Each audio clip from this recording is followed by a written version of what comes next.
Hola chicos, ¿cómo están? En este video les voy a hablar acerca de la respiración.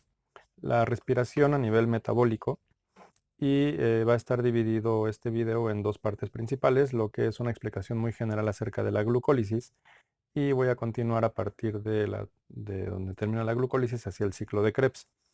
Hay algo importante que necesito mostrarles respecto a esto de la respiración. La respiración es un proceso metabólico. Se los había yo comentado en algún momento. Pero, eh, así como la fotosíntesis, que es otro proceso metabólico en el caso de las plantas que genera energía y la almacena en forma de un azúcar, aquí en el caso de la respiración también se realizan una serie de procesos. Aquí solamente voy a mencionar dos, no voy a mencionar el tercero, que es un poco más complejo, pero voy a retomar lo que se había mencionado en algún video anterior, en el que les estaba yo comentando acerca em, de la fotosíntesis y de la respiración. Aquí en esta ecuación de la respiración recuerden que yo hice el lado de los reactivos del lado derecho, la flecha de reacción apunta hacia la izquierda, significa que la reacción va en este caso hacia allá, y los productos. ¿Qué es lo que sucedía en el caso de la fotosíntesis? Pues que se generaba una molécula de glucosa y esa molécula de glucosa que estaba dentro del tejido de la planta va a ser consumida, en este caso por algún herbívoro. Yo había dibujado una vaca, puede ser un conejo, puede ser un insecto cualquiera que se esté comiendo a la planta, no importa, pero todos estos organismos están formados por células animales que no son autótrofas, no crean su propio alimento. Son células heterótrofas, célula animal, que contiene una estructura, un organelo celular, que se conoce como mitocondria. La mitocondria es un organelo celular que pueden encontrar, oh caramba, bueno, pueden encontrar más o menos de esta forma. Es una estructura interna, también igual que los cloroplastos.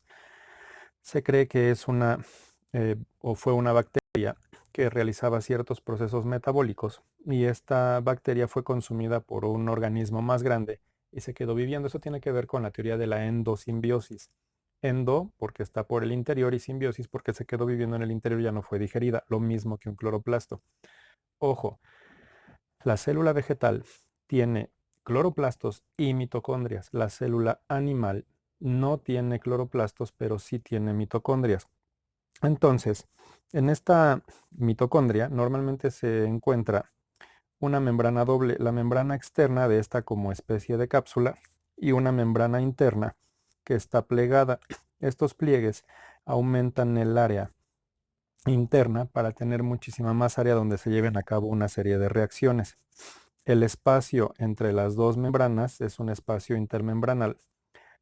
Digamos que para los fines de la glucólisis y del ciclo de Krebs son el espacio en donde se llevan a cabo una serie de reacciones y parte de lo del ciclo de Krebs está pues básicamente en la membrana interna hacia donde está la zona de la matriz, que es esto que se ve en color azul. Eh, Repasando un poquito todo esto, digamos que aquí en la matriz ustedes pueden ver unas bolitas que es una enzima, que es una ATP sintasa.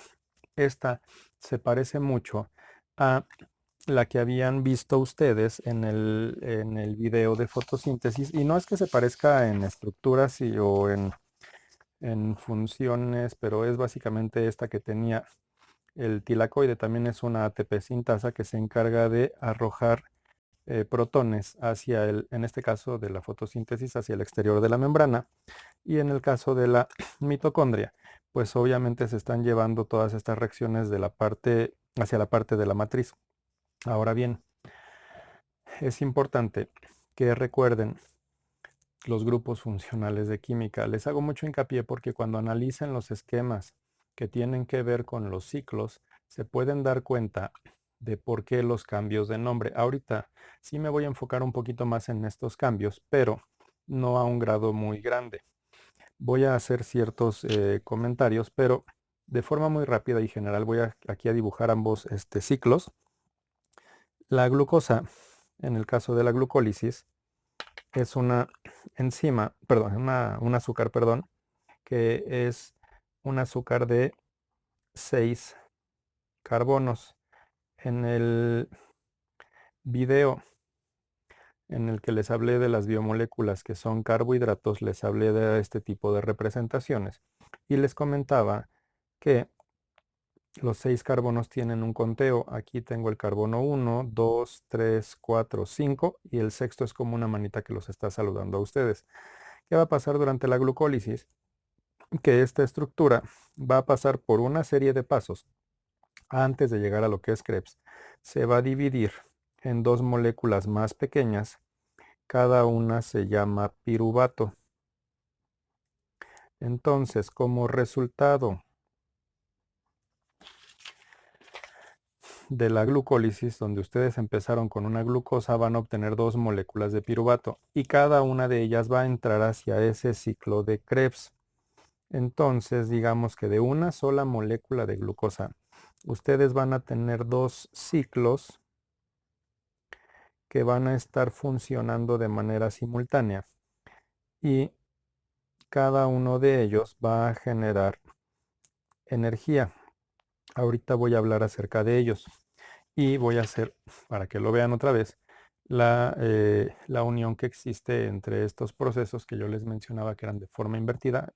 Ahorita lo retomo, no se preocupen, pero en las láminas que tenían que ver con fotosíntesis, subrayé esta zona y les dije que aquí está la glucosa y se va a dirigir hacia gliceraldehído 3-fosfato.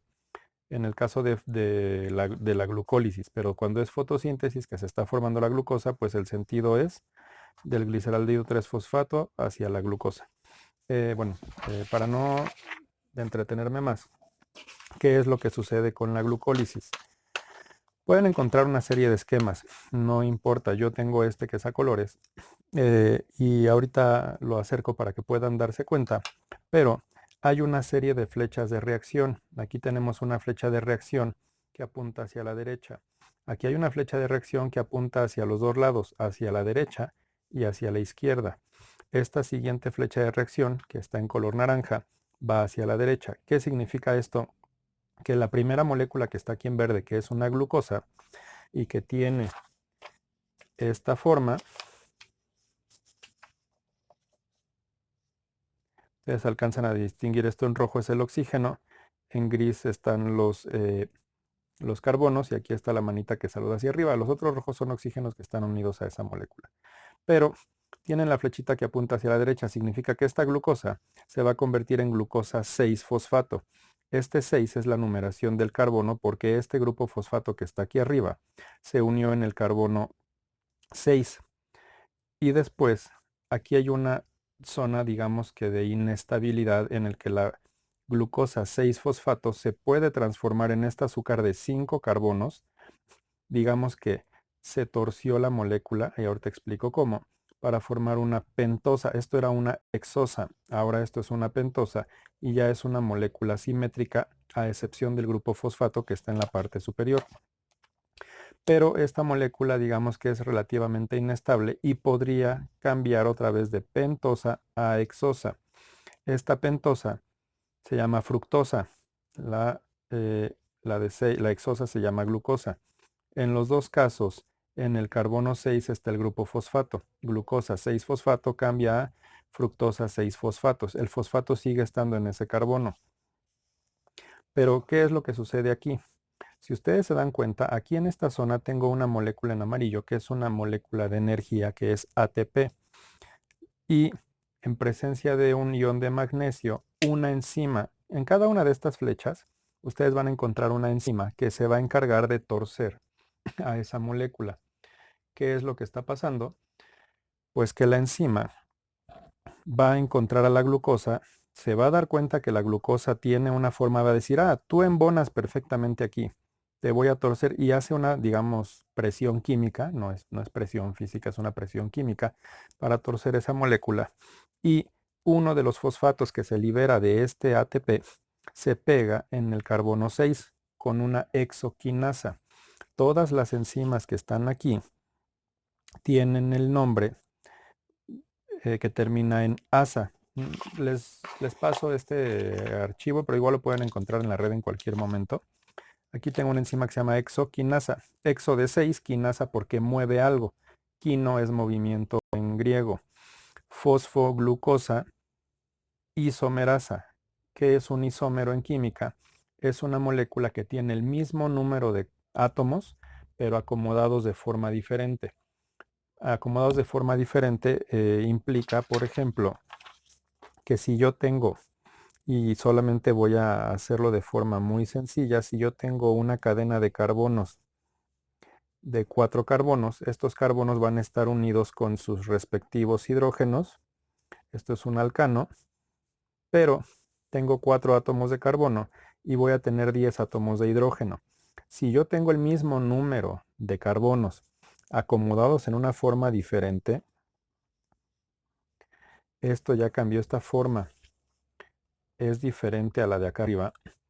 Esto es como una especie de T y esto es como una especie de línea. De todas maneras voy a tener el mismo número de átomos de hidrógeno porque sigue siendo un alcano. Y en este caso, el butano ya no es exactamente butano.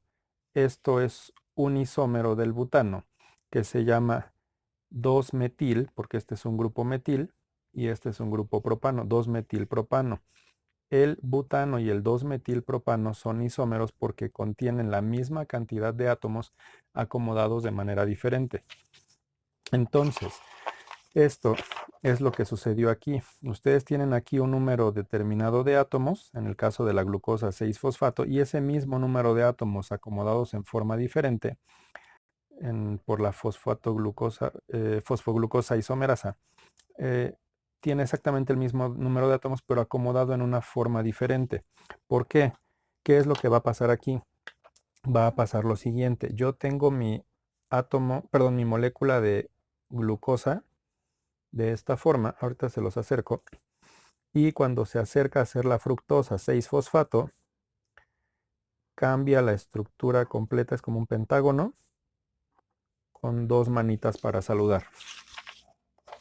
La glucosa en forma de hexosa tenía una manita para saludar. La fructosa, obviamente en pentosa, tiene 2 manitas para saludar. El grupo fosfato está en la parte de arriba, pero ¿por qué va a servir esto? Porque más adelante va a haber una quinasa nueva que con ayuda de otro ATP de energía, esta quinasa va a mover esta estructura y la va a torcer. Si ustedes analizan esto, le va a torcer un poquito la manita y le va a agregar un segundo grupo fosfato. Aquí había uno, aquí hay 2. Y ahora es como si aquí solo estuviera saludando la manita de este lado, la manita izquierda, y acá ya tengo las 2 manitas saludando por el grupo fosfato. Estoy señalando solo los grupos fosfato. Ahora sí, esta molécula se convierte en fructosa porque sigue siendo una fructosa con 5 carbonos.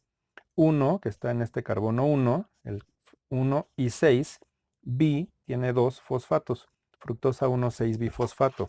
Ya que está parejita, ya que tiene sus banderitas para saludar, va a llegar, ya está saludando, y aquí tiene su banderita de grupo fosfato. Ya está saludando aquí, bien bonita esta glucosa. ¿Y qué va a pasar? Va a llegar otra enzima que se llama aldolasa, aldo de aldehído. ¿Qué va a pasar con esta fructosa bifosfato aldolasa? Va a romperla. Esta enzima es como otra especie de Hulk que no requiere de otra energía como la luz, como en el caso de la fotosíntesis, y va a partir a esta molécula en 2, la va a partir, digamos, de forma simétrica. Ahí va a haber un corte, como si fuera una especie de Jedi que quiere partir a la glucosa con su sable láser. La fructosa en 2 partes. 2 moléculas de 3 carbonos cada una, pero si ustedes analizan estas 2 moléculas, tienen los átomos de color rojo, que son átomos de oxígeno, en diferente posición, y este grupo fosfato obviamente está en una posición diferente al otro. ¿Qué va a pasar aquí? Y a esto sí es importante que lo reconozcan, que del lado izquierdo, aquí en la parte inferior, ustedes tal vez, bueno, no sé con este video, pero si ustedes analizan la imagen van a encontrar un doble enlace de aldehído. Aldehído les había dicho que está en la orilla de la cadena, y un doble enlace de cetona en el carbono medio de la cadena. Son dos, de este lado es un aldehído y de este lado es una cetona. El nombre de la molécula de este lado derecho es dihidroxiacetona. Dihidro, porque dihidroxi, porque tiene dos grupos, este, hidroxilo básicamente pegados ahí. Bueno, fosfato, porque tiene el grupo fosfato. Y la de este lado, que es un aldehído, es gliceraldehído. 3, porque está en el carbono 3 el fosfato. El grupo aldehído es el carbono 1 y en el carbono 3 está el grupo fosfato. Gliceraldehído 3-fosfato es una molécula que de forma inestable también se puede cambiar indistintamente como de hidroxiacetona a acetato. Imagínense a dos hermanos que nacieron al mismo tiempo, como tipo gemelos, pero no son gemelos idénticos porque tienen características diferentes. Uno tiene un lunar en un lugar de su cuerpo y otro tiene hagan de cuenta, en la cara, y otro tiene un lunar en, no sé, en el hombro. Está más hacia el centro del cuerpo. ¿Qué es lo que harían estos hermanos? Estarían intercambiándose, disfrazándose uno del otro y están intercambiándose uno con el otro porque son más o menos juguetones. Esto es lo que sucede con el gliceraldehído 3-fosfato y con la dihidroxiacetona fosfato. Son dos moléculas que empiezan a intercambiarse. Y entonces sí, ya teniendo este gliceraldehído 3-fosfato, empieza la segunda parte de la glucólisis, que es digamos que dentro de este esquema que yo había dibujado, antes de que se convierta en piruvato, digamos que se partió aquí y este camino hacia el piruvato es lo que voy a explicar ahorita.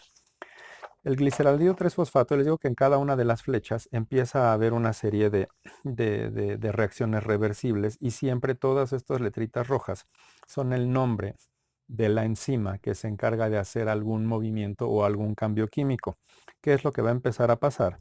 Pues que el gliceraldehído 3-fosfato es modificado por una enzima igual, y aquí entra un grupo NAD que se va a convertir en NADH. Esta es una molécula energética. Va a deshidrogenar algo. Ustedes tal vez no lo alcancen a ver, pero aquí donde yo marqué esta zona rosita, no lo van a ver aquí tal vez, pero aquí hay un hidrógeno. Este hidrógeno pues es una deshidrogenasa, lo que va a actuar, lo va a quitar y va a pegar un grupo oxígeno con un segundo grupo fosfato. Si ustedes se fijan, el gliceraldehído 3-fosfato tiene un solo grupo fosfato y ahora va a tener dos grupos fosfato. Esta molécula se llama 1,3-bifosfoglicerato. Bi porque tiene dos, fosfato o fosfo porque tiene dos grupos fosfato, y glicerato por los tres carbonos. Va a seguir cambiando, pero aquí se va a generar ATP. Uno de estos fosfatos se va a despegar y se va a generar una molécula energética. Aquí ya tiene solamente uno de los dos que tenía. Va a seguir cambiando y el grupo fosfato va a brincar del carbono 3 al carbono 2 por una mutasa. La mutasa muta la molécula, hace un cambio estructural y este brinco ayuda a que a partir de aquí este 2-fosfoglicerato pueda cambiar y liberar, bueno, eventualmente se va a liberar agua, va a entrar agua y se va a liberar agua, nomás entra y sale, digamos como para catalizar la reacción, para hacerla que funcione. Y una enzima que se llama enolasa, eno es de vino. Ustedes han escuchado a las personas que hacen cata de vinos, que son los enólogos, que conocen del vino. La enolasa es una enzima que va a generar una estructura de fermentación que va a hacer que el fosfoenolpiruvato y el 2-fosfoglicerato, digamos que pueden estarse intercambiando, generen una reacción anaerobia sin aire y que puedan producir fermentación alcohólica. Pero bueno, si esto no se da, puede seguir avanzando esta molécula hasta el piruvato. El piruvato, o esta última reacción en la que el grupo fosfato se suelta del fosfoenolpiruvato, hace que se genere ATP. Entonces, ¿qué es lo que está pasando de forma general en cuanto a energía? Ustedes tenían al inicio de la glucólisis que usaron una molécula de ATP y luego dos moléculas de ATP. Ya usaron dos moléculas de ATP. Gastaron dos moléculas de energía, gastaron dos monedas para echar a andar este proceso y poder partir la estructura. Pero a partir de aquí,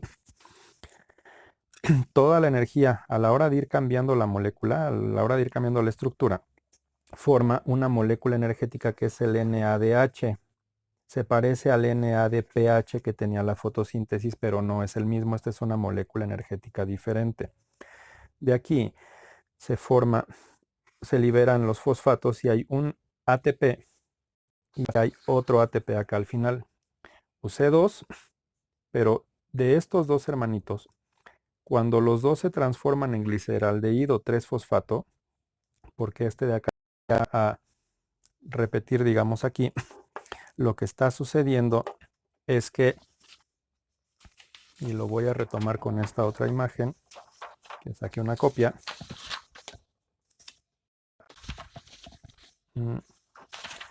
Creo que no la puedo, supongan que esta se transforma en gliceraldehído y va a repetir hasta llegar a piruvato. ¿Ok? Esta de aquí se transformó en esta. Es una especie de disfraz. Se intercambió a hacerse gliceraldehído 3-fosfato. Y aquí se genera entonces, ay, no soy zurdo, se genera una segunda molécula de NADH, se genera una segunda molécula de ATP y se genera acá la otra molécula de ATP. Entonces, ustedes gastaron solamente 2 ATPs, pero generaron 2 NADHs y luego 4 ATPs. Es decir, que tuvieron ganancia. Es como si el hecho de haber invertido 2 pesos de energía hiciera que ustedes generaran 6 pesos de energía. Y esta energía es la que hace que la glucólisis sea un proceso eficiente. Pero tal vez no se dieron cuenta, o tal vez sí, que aquí hay un nombre importante. Yo aquí marqué con azul un nombre de una molécula que se llamaba gliceraldehído 3-fosfato y acá marqué a la glucosa. Si yo marco a la glucosa en un círculo entero, yo aquí tengo mi glucosa en la glucólisis y luego tengo una fructosa 6-fosfato. Aquí está la fructosa 6-fosfato, que era una molécula, digamos que intermedia, que tenía yo, y la voy a subrayar nada más, en el caso de la fotosíntesis y en el caso de la glucólisis. Luego tengo el gliceraldehído 3-fosfato.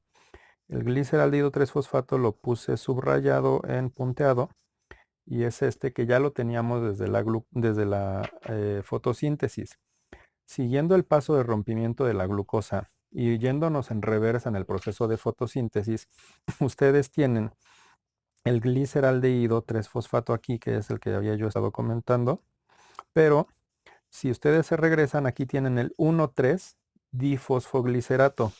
Este 1,3-difosfoglicerato es una molécula que también voy a puntear y que ustedes tienen aquí, que está punteada, las acabo de puntear. Si se van avanzando en la glucólisis, después de romper la glucosa, tienen el 3-fosfoglicerato. Aquí solo voy a poner en un recuadro. Y regresando en sentido opuesto de la fotosíntesis, aquí está el recuadro del 3-fosfoglicerato. Entonces, ¿qué es lo que sucede? Que en la fotosíntesis ustedes juntaban con la enzima Rubisco el dióxido de carbono para formar este 3-fosfoglicerato. Obviamente en la glucólisis tienen otra serie de pasos diferentes que no tenían. Digamos que si ustedes echaran a andar en reversa la fotosíntesis, o bueno, el ciclo de Calvin, estarían echando a andar una especie de ciclo parecido a la glucólisis. No es exactamente lo mismo, pero las moléculas que se van utilizando son más o menos las mismas. Uno va en un sentido para desde el 3-fosfoglicerato formar la glucosa y la otra va desde la glucosa a formar este 3-fosfoglicerato que después va a avanzar y se va a convertir en piruvato. Ahora, me voy a ir un poquito más rápido con el siguiente ciclo, que es el ciclo de Krebs, porque a pesar de que es un ciclo complejo, no le voy a dar tantas vueltas. Es importante que identifiquen todos estos pasos de la glucólisis Les había yo dicho que gluco significa de glucosa y lisis es romper. La glucólisis es romper la glucosa en 2 piruvatos. Y ahora, ¿qué pasa con el ciclo de Krebs? Esta cosa también se ve súper impresionante, pero es cosa de seguirlo. En cada una de estas flechas ustedes van a encontrar igual una enzima diferente. Aconitasa, aquí está la aconitasa, isocitrato deshidrogenasa, cetoglutarato deshidrogenasa. Eso tiene que ver con la molécula que están afectando. Succinato deshidrogenasa, fumarasa, malato deshidrogenasa. No se tienen que aprender estas enzimas.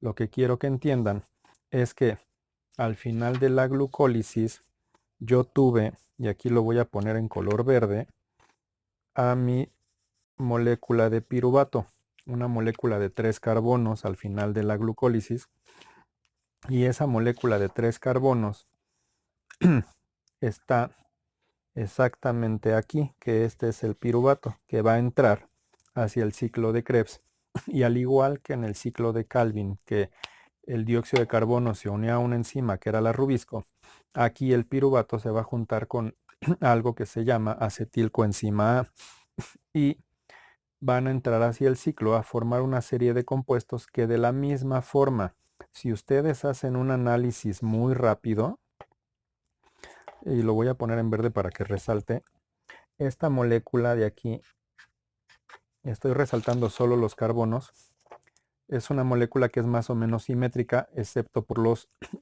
oxígenos.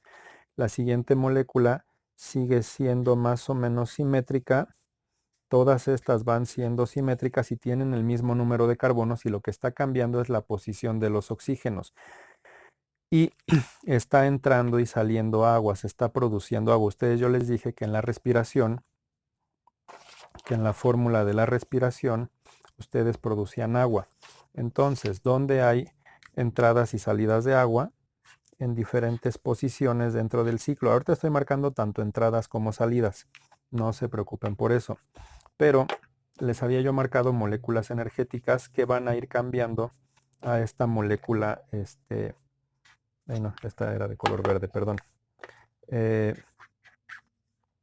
Las moléculas van cambiando hasta que se forman moléculas de 4 carbonos. Ya no son 6 como estaba acá. Son moléculas de 4 carbonos que van teniendo diferente nombre y diferente posición. Ahorita solo voy a marcar las moléculas energéticas que se producen. Aquí hay una salida de NADH. Aquí hay otra salida de NADH. Aquí hay otra molécula energética que se llama GTP, guanosin trifosfato, es parecido al ATP. Aquí hay otra salida de NADH. Y esas son las salidas. Entonces, el ciclo de Krebs, que ustedes ya saben que a partir de una glucosa se generaron 2 ciclos diferentes de Krebs y ya generaron una cantidad de ATPs y de NADH desde la glucólisis, el ciclo de Krebs empieza a generar nuevas moléculas energéticas. Sí, también usa energía para crear los movimientos de estas moléculas, pero digamos que lo importante del ciclo de Krebs es que sigue generando energía a partir del rompimiento de la glucosa, que en este caso fue el piruvato, para dar las vueltas que empiecen a generar toda esta cantidad de energía. Entonces, si ustedes a partir de una sola glucosa ya generaron en la glucólisis 6 moléculas energéticas y aquí están produciendo 2, 3, otras 4 más y por aquí están las salidas, voy a poner el dióxido de carbono que está escapando, que está saliendo de la reacción. Bueno, aquí también hay un asunto de dióxido de carbono. Quiero que analicen eso, porque a partir de darse cuenta de lo que está saliendo energía, que es lo que utilizan las células y lo que buscan las células, obtener energía, pero también están generando el dióxido de carbono y el agua. Hay puntos en donde el agua entra y sale tanto en la glucólisis como en el ciclo de Krebs, pero eso complementa esto. Se necesita parte del oxígeno que se tomó de la atmósfera, de lo que respiramos, para poder llevar a cabo estos ciclos. Entonces, lo más importante aquí es que entiendan ustedes perfectamente que los ciclos están conectados y que estos ciclos, tanto para las células vegetales, que son las que son fotosintéticas, como las células animales, están complementando todo de alguna manera para poder, la, la célula vegetal para poder juntar energía y poder vivir y que la plantita pueda vivir, y la célula animal robarle parte de la energía a esa planta para poder generar energía que pueda ser utilizada por la célula vegetal. Esto, esto es una de las partes importantes en relación a la glucólisis con el ciclo de Krebs, y porque la respiración es un factor súper importante para generar energía. El siguiente proceso después del ciclo de Krebs se llama fosforilación oxidativa, donde empiezan a generar otra vez, mediante reacciones de óxido-reducción, una serie de moléculas energéticas extra que van a hacer que la eficiencia que tienen los seres vivos, en el caso de las células animales, sea muchísimo mayor que la de, por ejemplo, las bacterias. Una bacteria no tiene mitocondrias. Una bacteria, dentro de su citosol, la sustancia gelatinosa interna o líquida, digamos, donde está flotando todo su material genético y uno que otro organelo y, y estructuras para llevar a cabo sus procesos metabólicos, una bacteria solamente hace glucólisis. Con la glucólisis una bacteria obtiene poquitas monedas energéticas, pero una célula animal produce muchas monedas energéticas extra a partir del ciclo de Krebs y de la fosforilación oxidativa.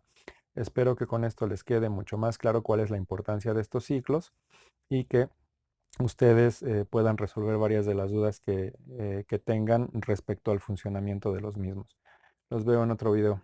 Que estén bien.